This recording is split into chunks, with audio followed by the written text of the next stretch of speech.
Additional slice mode controls in HeartWorks 3D echocardiography.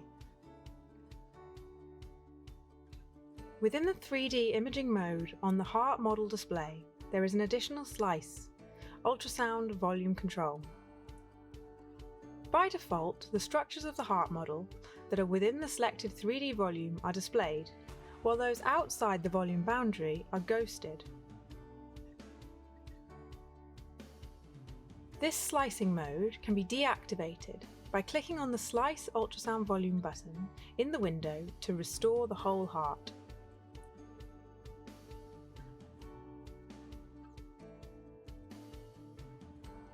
Clicking on the Slice Heart button will reactivate the slicing of the selected 3D volume. All other slicing modes are still available.